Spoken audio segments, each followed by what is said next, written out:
Yeah, actually, Aubrey, I'd like you to go into that scene and hold them there in that way. And just tell me when you're in there with them. Okay. How's he reacting to you being there? It's still hard, but he's really grateful. Dr. Richard Schwartz, PhD, is the founder of Internal Family Systems, which is an incredibly powerful psychotherapy system that allows you to bring back into reconciliation parts of yourself that may have been fractured due to trauma. And as you'll see on this podcast, he leads me through one of these practices, and it's incredibly emotional, vulnerable, and powerful. This is an amazing tool, and I think you guys will find it incredibly helpful. So enjoy this podcast with Dr. Dick Schwartz. The truth is that we're all the master, we're all the healer, we're all the mystic. Give it up one time for Aubrey Marcus.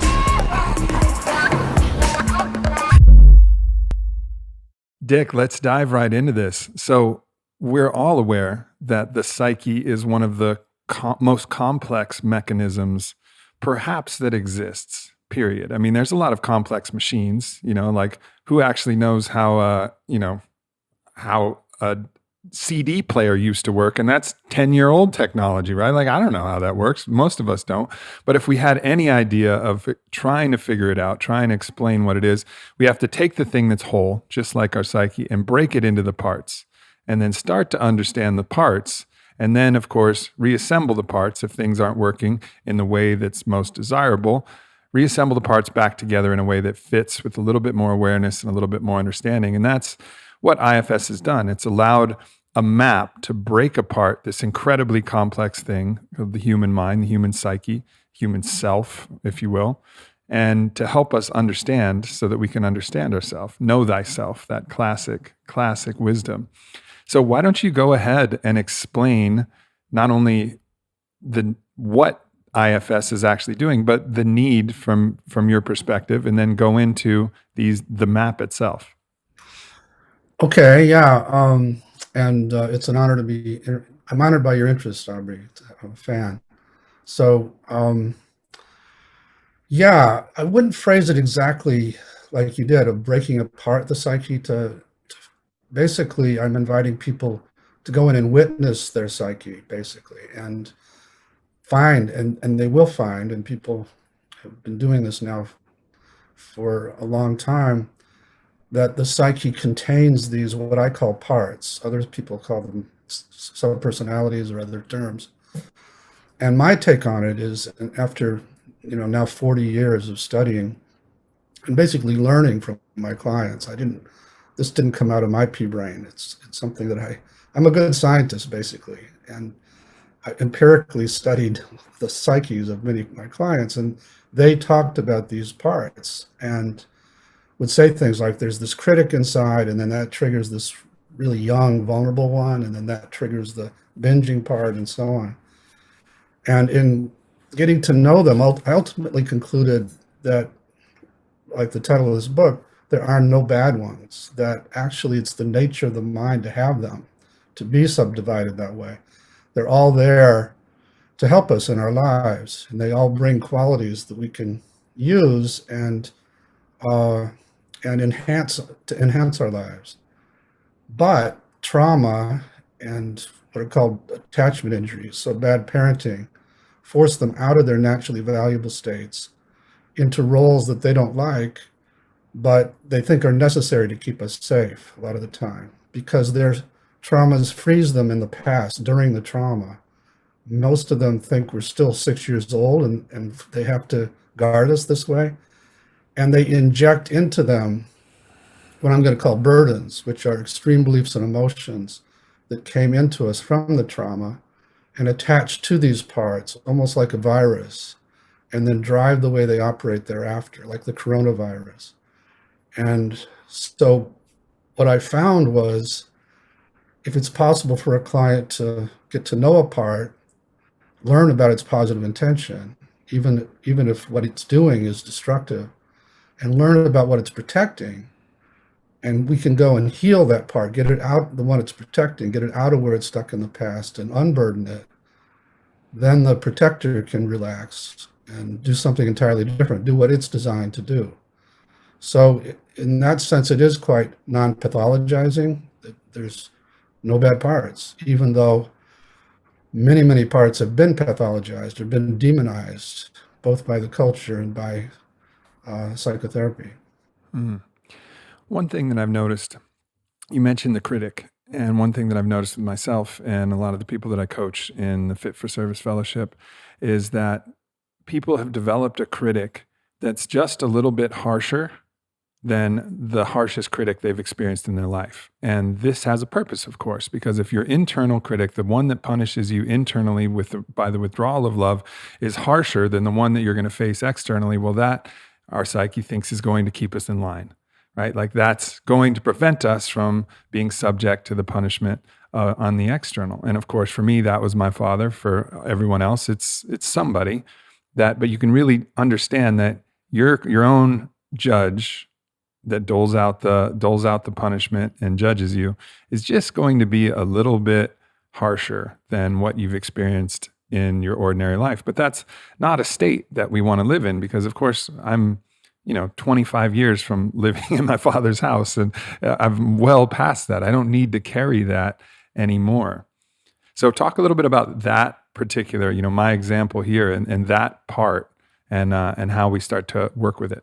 Yeah, that's a great example of one of the things I'm talking about, because if I were to have you focus on that critic and find it in your body, and it's likely you'd find it in your head or around your head, and ask some questions like, why do you call me names all day? And wait for the answer to come. Don't think of the answer, just wait and see what comes back to you. You would learn that it's trying to preempt the criticism of your father. And if it does it first, then it won't be so bad when it happens. Or if it does it enough, you won't do the things that bothered your father when you were a kid. And then I would say, okay, now how do you feel toward it? Because initially, most people, when I have you focus on it to begin with, I ask, how do you feel toward it? I'll say, I hate it. It drives me crazy. Or I depend on it. I need it for my super performance. But if I get those parts to step back and just have you get curious about it, you'll learn that that's its positive intention. And then you can show it appreciation rather than, fight back. And as these parts feel appreciated, they tend to soften a lot. And then we could negotiate with your critic permission to go to the parts it protects, which would be you as a boy who was suffering when your father, was so critical. And get that boy out of where he's stuck back there. Let's just use me as a case example, because I think this is one of the great ways to learn. So if you're asking me the question, and of course I've done a bit of work around this, but let's open it up. There's always more work to do. There's always deeper levels. So you would ask me the question of where do I feel it in my body? Yeah. And actually, when you said that, I could say that it was right here, kind of where my clavicles meet, right underneath my throat. Uh-huh. And I think maybe one of the reasons for that is I was always getting in trouble for things that I was saying. So it was connected to my throat, right? So I feel that energy here. So let's take it from that part of that section. So how do you feel toward that part as you notice it there? I feel that it's created a lot of sadness and it's created a lot of suffering. And of course, I understand what it's been doing, but it's hard. It's hard to acknowledge how much I've suffered because of it. Okay, so I totally get that, but we are going to ask the parts that feel so upset at it for creating the suffering to give us just a little space for now to just get to know it better. And we'll check in with them later, but see if they'd be willing to go into a kind of waiting room in there or something until we're done. Okay. Yeah. And then focus here again and tell me how you feel toward it now. There's a neutrality to how I feel towards it. It's just now like observing. It's like observing kind of a sharp object, an object that has like a sticker burr that's been that's there, but I don't have any judgment towards it. I just am aware that it's there, and I feel like I can look at it objectively. Good. And do you feel open to getting to know it? Yeah. Okay. I do. So just ask it what it wants you to know, and don't think of the answer. Just wait and see what comes from there. And if nothing comes, that's okay. What does it want you to know about itself?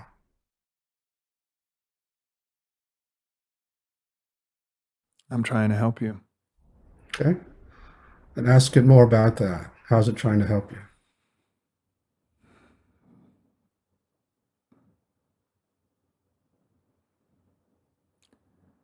It's trying to guide me towards actions that will put me in a position where I'm loved by the Father mostly. And it's not just my Father, but the Father. Uh-huh. Does that make sense to you, Aubrey? It does. Yeah. So let it know that that makes sense. Yep. And how do you feel toward it now as you get that? There's starting to be a small bud, a growing feeling of gratitude towards it. Yeah, so if you can just give it that small bud, just let it know you get it's trying really hard to help in that way. Mm. And just see how it reacts to that gratitude. I can almost visualize it flourishing with a little bit of light. Like it's instead of being hard and calcified, it's now like breathing. It has almost life force energy into it, energy that almost gives it the potential to grow, transform, alchemize. It's alive. That's great. So ask it if we could go to the part that it's been trying to get this love for from your father and the Father, Mm-hmm. and we could help that one so that it didn't need that love quite as much from that place. Would it have to work so hard inside? Yeah, it's serving a happy little boy, a boy that likes to laugh, that likes to make jokes, is inherently a bit of a rascal, but is always full of love and joy. Yeah. So ask again if we could go to that boy and help him so he didn't feel such a need for the love, because he could get that love from you. Would this part have to work so hard and be so critical? No, that part could grow its own sprouts, and instead of becoming this sticker burr seed, it could germinate and assimilate back into my body. I could just see that, like that seed that had all the sharp little edges, it could just expand and grow and sprout leaves and become a part of me. Great. So then ask it if it would give us permission to go to that boy and help him. Yeah. All right, Aubrey. So focus on that boy and find him in your body, around your body.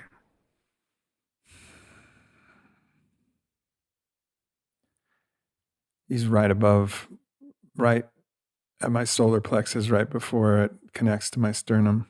Okay, good. And how do you feel toward him as you notice him there?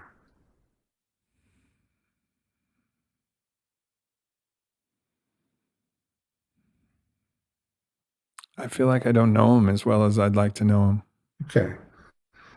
All right, so let him know you'd like to get to know him better, and just see what he wants you to know about himself. He says, I am you. Right. How's that feel to hear? Feels good. I mean, a huge smile is on my face right now, to just recognize that joyous boy is still me. Yeah. Yeah, it's great. And anything else he wants you to know about. And ask him if it's true that he craves your father or the father's love.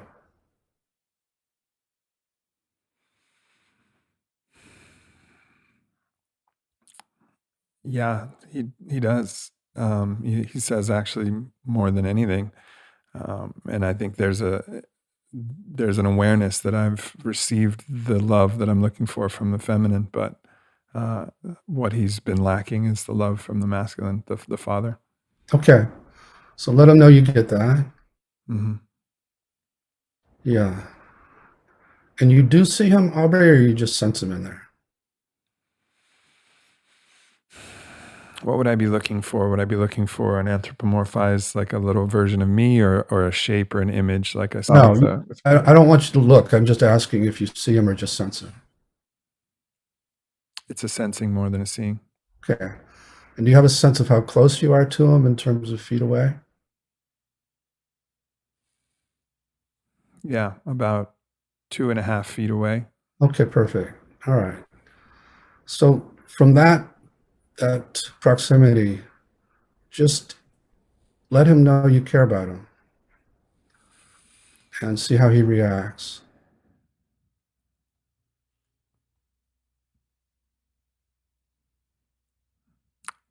Yeah, I reach out my hands, and now he has more of a shape. Still amorphous, hard to pick out details, but I know that we're holding hands, and I can see that he's starting to smile, but he doesn't fully trust yet that it's safe to come home. That's right. And ask him more about that. Why doesn't he trust you? He's afraid of that judge, that critic that was up in my throat. He's afraid of that part of me, and that's why he doesn't want to come home. Okay, so does that make sense? Yeah. So let him know you don't expect him to come home until that part is transformed.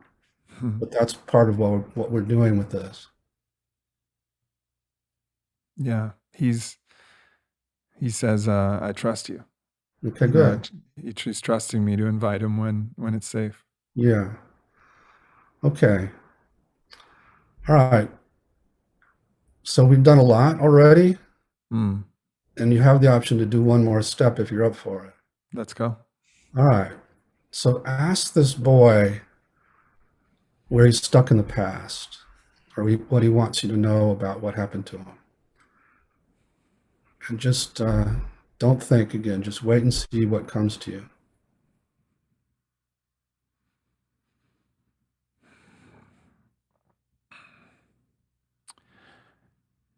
It's like says it's 6 years old, and some one of the incidents, I'm not really clear. I have some in my mind. It might have been 6, but there was such a shock to my nervous system. It was almost, if he like wants me to see, there was almost like he got struck by lightning, and that, I guess, kind of froze him and scared him. That's right. Yeah, and you don't have to give us details if you don't want, but just tell him to really let you get how shocking that was. Just everything he wants you to see, sense, and feel about that experience. Just tell him you're ready to really get it now.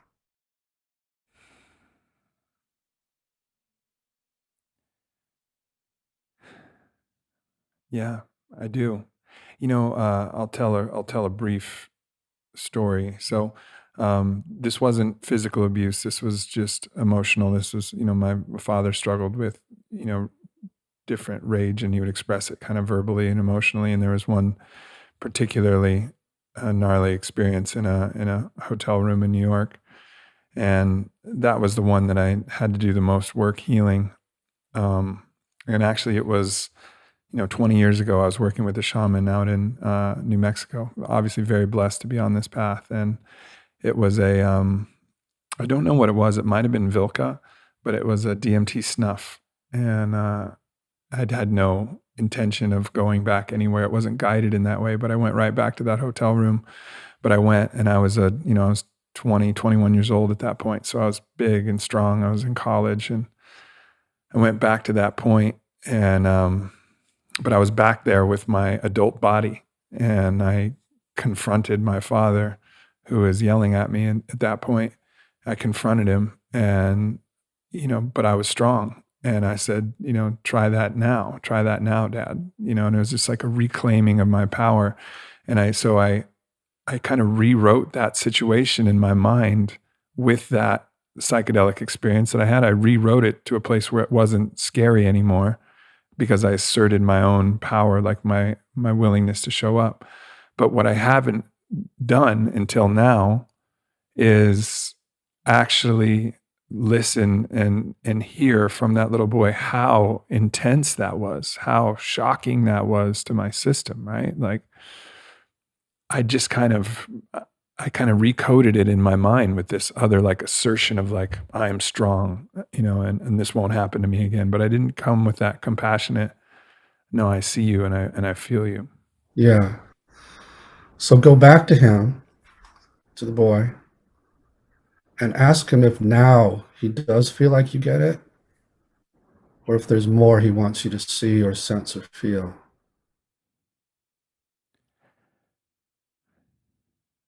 It's almost like he's been waiting to tell me for a long time how intense this was, and he really wants to like he wants to like remind me of like it was a flush that went all the way to the top of my head. It went all the way through my organs. Like he's like no, you really got to know this was deep. This was really deep, And so he's insistent on letting me know how intense the experience was, and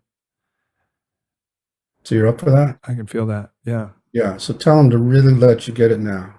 Just that you can handle it and that you're ready. You really want to feel it.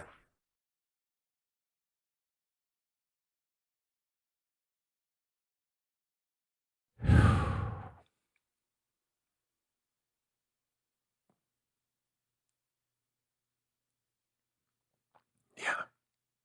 It's a lot. Yeah. It's okay. It's okay to feel all this. Yeah. Yeah. So tell him it's a lot and it's okay to let you finally get it. I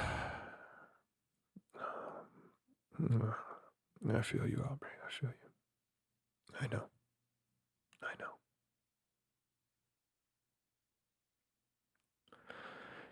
I can feel myself holding him in an embrace and just letting him know, like, I know it was hard, and I know it hurt, and it's okay. It's okay. Like, I got you. Yeah. Actually, Aubrey, I'd like you to go into that scene and hold him there in that way. And just tell me when you're in there with him. Okay. How's he reacting to you being there? It's still hard, but he's really grateful, and he's just, saying, don't leave me, don't leave me alone to go through this. What do you say to him?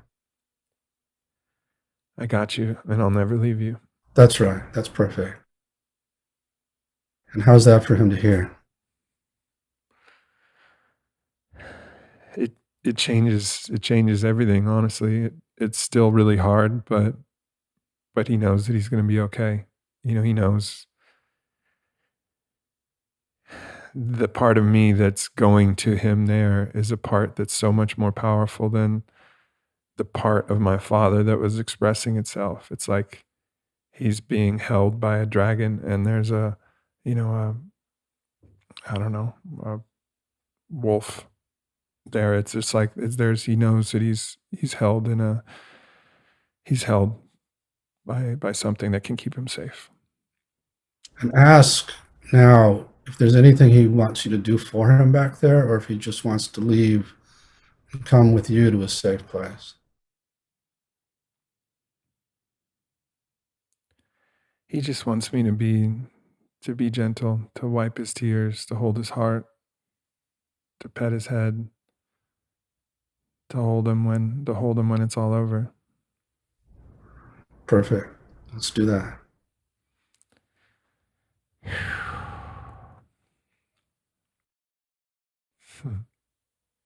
Okay.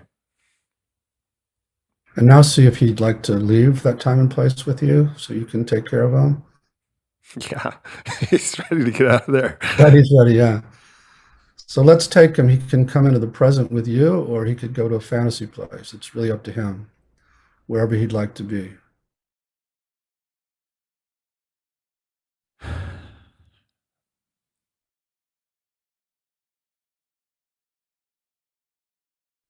He wants to go play for a while. Yeah. He wants to go play for a while. And there's a place that my mom set up for me, partly because, my mom and my dad were divorced, and she set it up as like a place for me to go and in my own little fantasy world. It was up in the attic, and it was called Candyland, and it had it was all carpeted, and it was all cool, and it had pictures of different types of candy, like posters of candy up there on the walls, and it's like he wants to go like play around in Candyland and just enjoy himself for a while.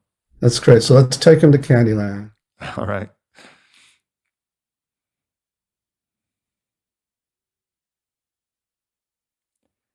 He's showing me all of the old He-Man figurines and the My Little Ponies. Yes, it's embarrassing. I loved My Little Ponies, but I loved them. I still love them, actually. They don't smell the same as they used to, but I still have a great affinity for a good That's My Little Pony. fantastic. But yeah, he's showing me all of his little toys, and he's just showing me the part of him that likes to play, and it's like we're reconnected now. As it's really beautiful, actually. It is beautiful. Very moving for me as well. And so tell him he can stay there. He never has to go back to that time. Mm. And you are going to be taking care of him now. Yeah. Yeah. And given that, see if he's ready to unload all these feelings and beliefs that he got from that experience.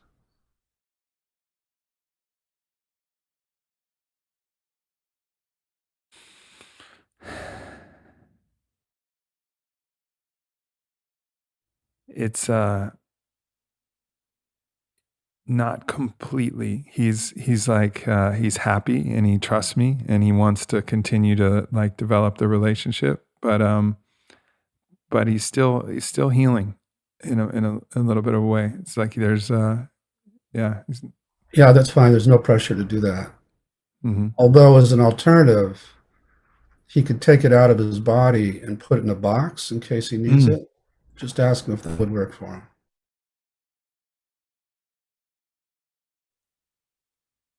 him. Yeah, I saw immediately. There's it's actually a box that I have now, but it's a box it's made up of cut and pressed ayahuasca flowers, and it's formed into a box, and it has a little lid that opens. And I saw immediately that box, and he was immediately eager to put it into that box. Okay, fantastic.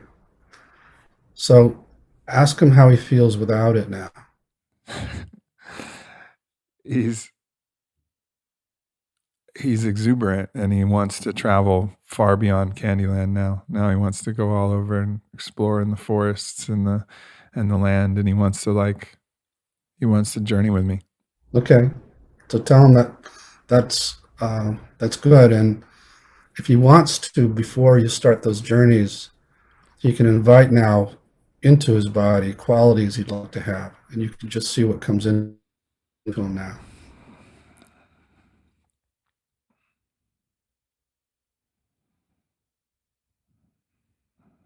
Courage and faith. It's great. Okay, so again, tell him you're going to stay connected to him this way. Mm-hmm. And then let's go back to the original part, Mm-hmm. and bring him in to see this boy now that he doesn't need that love. So this part doesn't have to do this job anymore. And just see how it reacts to this.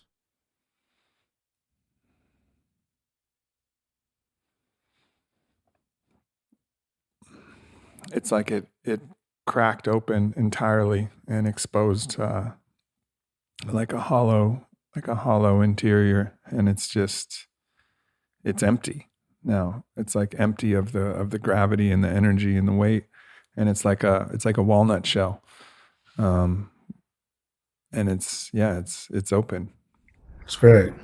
And you can ask it what it'd like to do inside of you now instead of being so nasty.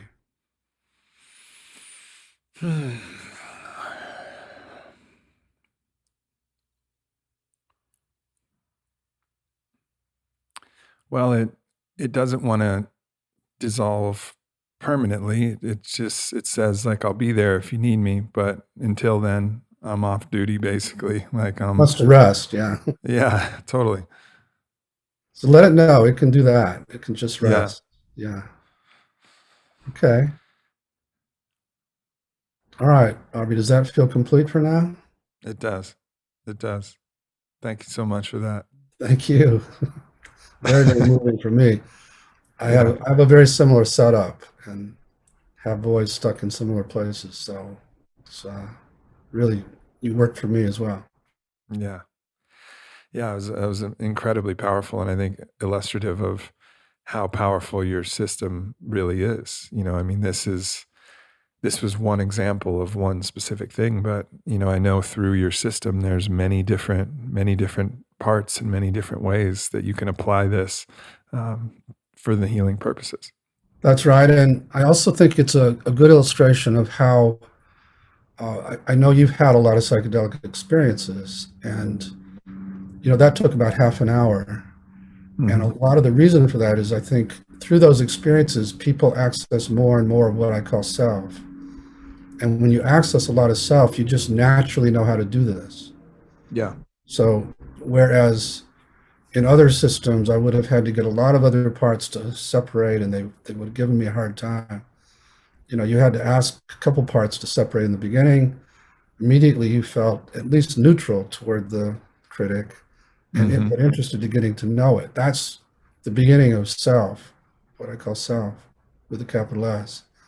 And then, as we got to know the critic and its positive intentions, you had a lot more compassion for it, appreciation, which is more self. And then when we got to the boy, I just got out of the way. You just knew exactly what to do for him. And that's, you were in a lot of self at that point. I love how you're using self in that way. I mean, a lot of people would probably use the nomenclature using like capital S self. I would imagine that kind of idea, because self is a challenging word because it's used so colloquially. So you have to differentiate. A lot of people would say true self, God self, higher self, or capital S self. Are all of those terms kind of similar for you as basically what you think people are getting at? Yeah, that is what I stumbled onto. Many systems will talk about this essence that's in us that has all these positive qualities. And I stumbled onto a way of accessing that very quickly, as you could see in the work we just did, for healing. Many systems that self is an observing presence, like mindfulness and other things like that. But what I found was it's not compassionate to just witness suffering beings parade by. When people really access a lot of self, they naturally want to go to these little boys or these, even the big protector critics, with love and compassion, and get to know them and start to. And some of my amazement, Nick alluded to this in the beginning, when I started to learn about MDMA and some of the other psychedelics, was people were spontaneously doing IFS with the medicine without any coaching from the facilitators whatsoever. That there's something about the medicine that disarmed protectors sort of automatically, and your heart's fully open. And that's a big invitation to these exiled parts to come home. And they come in, and people just start doing this healing naturally. And also to these big protectors, some of whom seem very scary. So that's my take on, and not just MDMA. I think Ketamine, you leave, but you come back and you've got a lot of self and you can do a lot of work at Sure. that point. So, yeah, each of them seems to access self in a different way. Yeah. Can you give a few other, because we obviously went deep on one example, but just a snapshot of some other protector exile relationships that, so that people can see like, okay, maybe this is more along the vein of what's going on with me. Well, we worked with a critic, and that's pretty ubiquitous. Most everybody has one of those. Mhm. But we use this with we use this with addictions, for example. And rather than vilifying the addictive part, we go to it in this curious way, ask what it's afraid would happen if it didn't keep you high all the time. In answering that question, usually we'll point to pain, that it's trying to keep you higher than, and then we'll get permission to go to the pain and heal the pain. And now the addict part wants to do something entirely different, just like your critic did. So this applies to most any problem people have, actually. What do you say to people who, there's a lot of talk. I mean, relationships are one of the key cornerstones of our life. And there's, a lot of talk about trauma bonding and ways in which relationships can be toxic because parts of you are trying to heal through parts of the other person. How does IFS support, the awareness that allows you to understand when you're in a dyad with another person and how those parts are interacting? Yeah, so we ask each member of the couple to do what we call a U-turn in their focus. So when couples come in and they're trauma bonded, most of them are focused on changing the other person so that they better meet their exiles, basically. Mm-hmm. Each of us wants our partner to take care of our exiles. Mm. And we don't know that we can do that ourselves. Like you just found out, you can take care of that boy. You don't need a father figure in the outside world to do that for you. But most of us hook up with people because they resemble our father, maybe. And we're still desperately trying to get that approval from somebody who's like that father. That would be a trauma bond. And so we can pry their focus apart and focus inside and do a U-turn, they'll find similar parts to what you found. And then they begin to do the healing. They become the primary caretaker of their own exiles, which then frees up their partner to be a secondary caretaker of those exiles. And it clears up a lot of the distortions in the way you view the other person. And when they hurt you, you don't go back to that time, when your father yelled at you that way and feel all those feelings again, because you've unloaded them. And then that frees people up to choose whether they want to stay in this relationship or if it is toxic. Because so many people in the trauma bonded relationships are hurting each other through the relationship. Yeah, it's almost this impulse to find somebody who resembles your protector to actually externalize the work that you need to do inside by softening and redeeming that protector, in another person. But fuck, it's so hard to change yourself, let alone try to change somebody else, so it ends up being this fruitless task. Like the healing has to be internal. Exactly. That's exactly right. Yeah. Yeah, it's super, super valuable to think about all of the ways that this can be applied because it's just it's a map to start doing like some really significant and important healing work. Yeah. Yeah, it's exciting for me to have you experience it and feel this way. Yeah. Before we're going to go to questions here in a moment, is there anything else before we get to questions about the system, something that people might not be aware of, or anything you want to share before we jump into questions? Oh, yeah, maybe real quick. For me, and this took me a long time. I've been on a long journey from agnosticism or even atheism to now I consider myself very spiritual. And it really just came from the constant interaction with the self with capital S of clients, and getting to know my own self, and coming then to the conclusion that self isn't limited to our bodies. It's something like a field, or like, you know, an ocean almost, and we're a drop of that ocean. And that psychedelics opens the door to be in that wave state of self without boundaries, the non-dual, and then come back with the wisdom from that place. And that's also why, for example, things like ketamine are very useful for end of life, because you realize this body keeps you quite isolated and separate from everybody, and there's so much more out there, which allows for a much easier transition. So all of that has become increasingly important to me.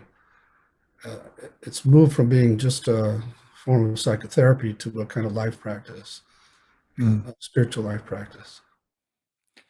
Yeah, it's I couldn't agree more. You know, that the ever expansiveness of the self. When you actually encounter the self, you try to carve a boundary from, okay, here's self and here's not self. Good luck. You know, the self is inexorable with the great self. You know, like I think there's a quote: the sum total of the conscious minds in the universe equals one. You know, like it's like we're all a piece of this giant puzzle. And you've mentioned ketamine a few times, and I want to just share, you know, I've been on the ceremonial plant medicine and psychedelic journey for 22 years now, since a vision quest when I was 18. And one of the most profound medicines that I've encountered in the right set and setting, I have a dark room, a fully blacked out dark room. I had a great experience in the darkness retreat. Some amazing music from John Hopkins and East Forest. I know East Forest is coming up later.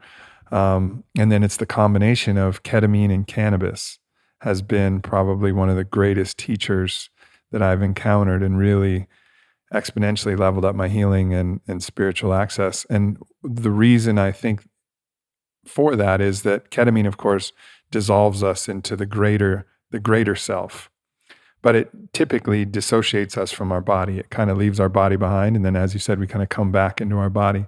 The cannabis actually brings the body, it feels like it brings the body with you into the void. And then all of a sudden you have the intelligence of the greater self interacting with the body, and some immensely profound healings occur. You know, I could feel fascia moving on its own, my jaw readjusting, things happening where the body's like, oh, great.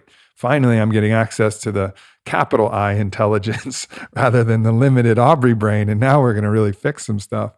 So that's been a really profound healer and teacher for me. And I think as this field, you know, expands and people explore new things, we'll discover these different technologies and how useful they are. All right. I think we're going to jump into questions here. Question is, can you speak more about IFS and psychedelics? Do you do IFS therapy with small doses, or do you do IFS after large doses?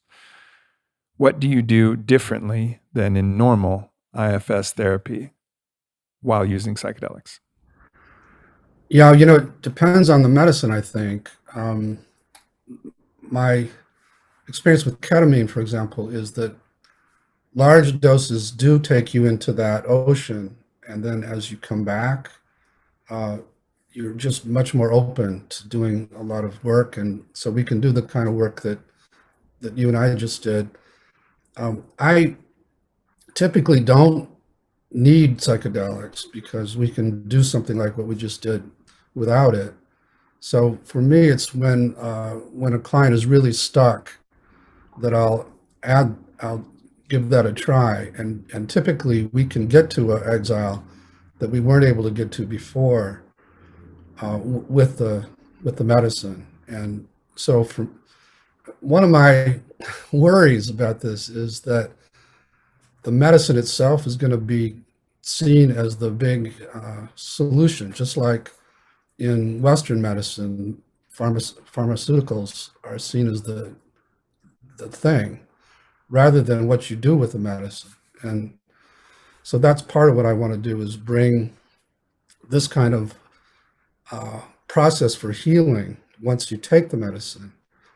And in terms of dosage, I haven't had enough experience to, say for sure. I think smaller doses, you do stay in your body and you do access more self, and you can do a lot of work that way. And what do I do different? I don't really do anything different, except that we can do more because there's more self present. Mm-hmm. Great. Well answered. Yeah, I think, just to comment while we wait for another question to come up, just to comment on what you're saying, you talk to Rick Doblin, which I do often. And he's makes it very clear that what we're talking about is MDMA assisted psychotherapy, right? Like, this is not just give somebody MDMA and send them home. It's the process itself, and you cannot separate those two medicines and have the treatment be effective in the way that it's effective. Like, they need to be conjoined. And obviously there can be healings alone with medicine, of course, but what we're talking about from the research we've done in the clinical setting is the real power comes from the combination of medicine plus therapy, the medicine opening you to allow the therapy to just go deeper.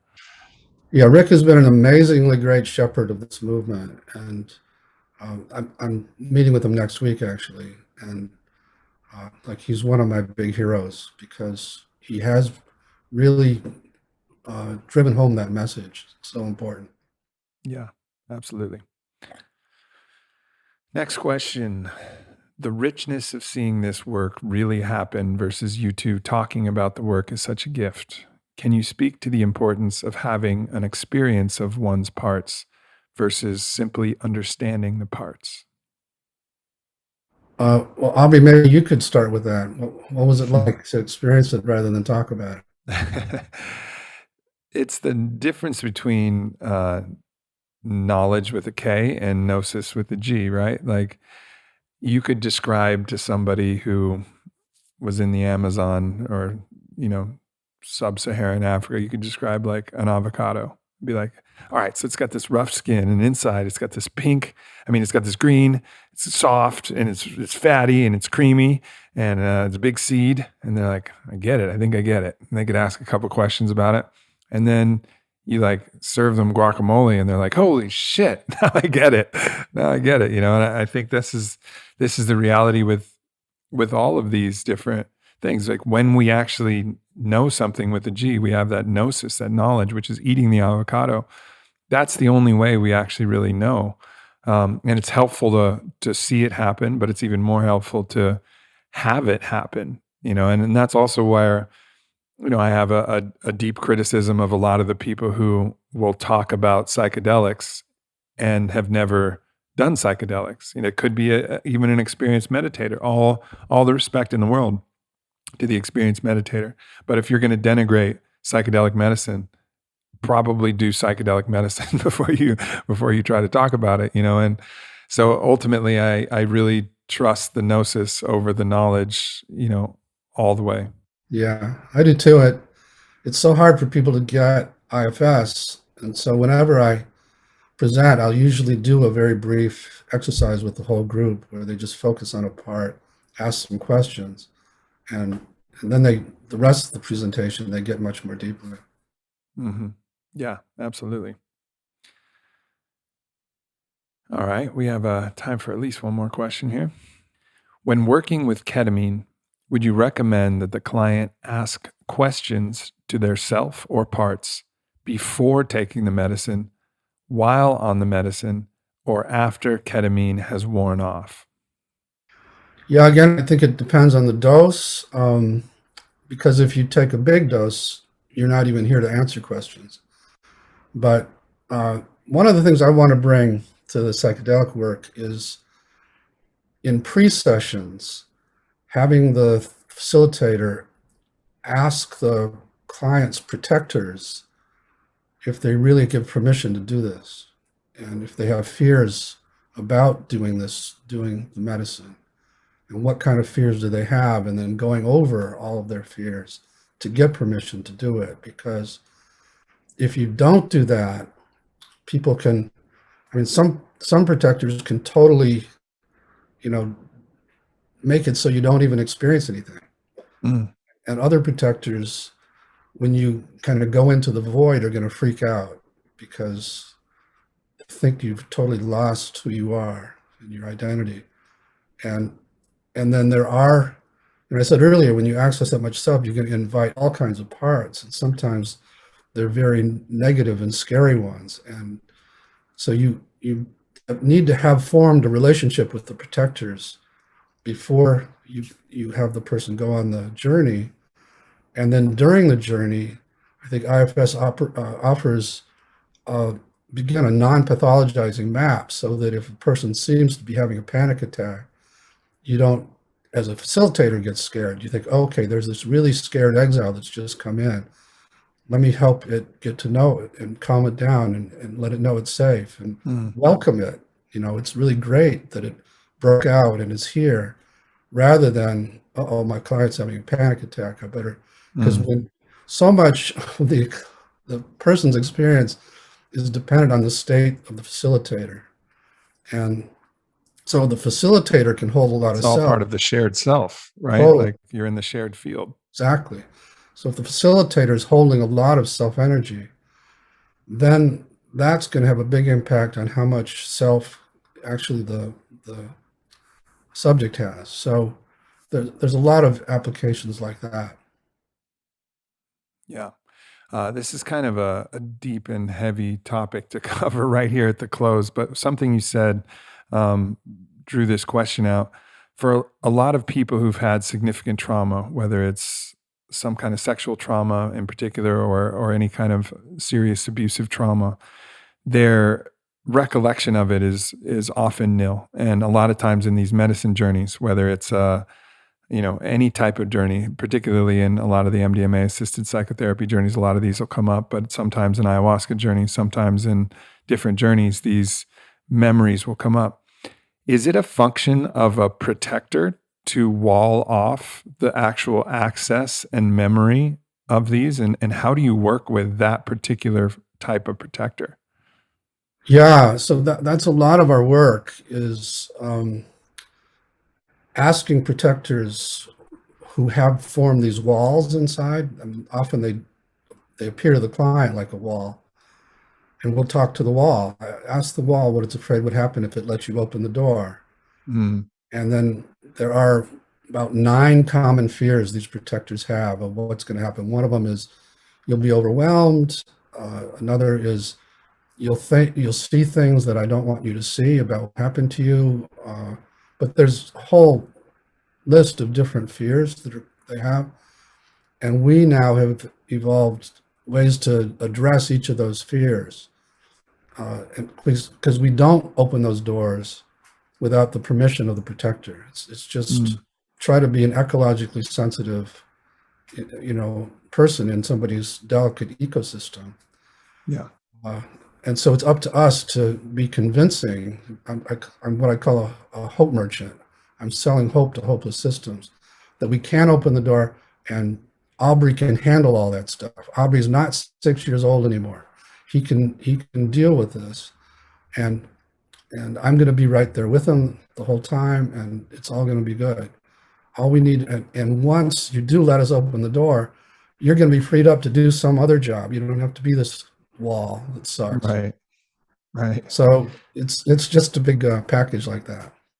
There's actually, in my experience, for people who have these walls and these things, these protectors that are always online, there's an immense amount of energy that's being utilized. And I've noticed that people will experience what you could pathologize as chronic fatigue or something like that and try to diagnose like that. But really, it's just they have all of this psychic energy applied towards forming the wall, form the wall, watch out for this. But you start to let these go, then so much more life force energy is freed up in your life. All right. we are getting wrapped up. This is like at the Oscars where the music starts playing and it's time to get off the stage. Final comment. I feel honored that we were able to go on that journey together. Thank you, Aubrey and Dick. Amazing. It was like the space became sacred. And I just want to say thank you for everybody for holding space for me while I went through that journey. And of course, thank you to you, Dick, for masterfully taking me through a legitimate healing process. That was really beautiful. And thank you, Aubrey, for the courage to do this in front of your audience and this audience. And it was very moving for me as well. I'm really grateful. And let's have some more conversations. I feel like we're just getting started. Same here. Thanks for tuning into this video. Make sure you hit subscribe. Follow me at Aubrey Marcus. Check out the Aubrey Marcus podcast, available everywhere. And leave a comment. Let me know if this video resonated or what else you would like to hear from me in the future. Thank you so much.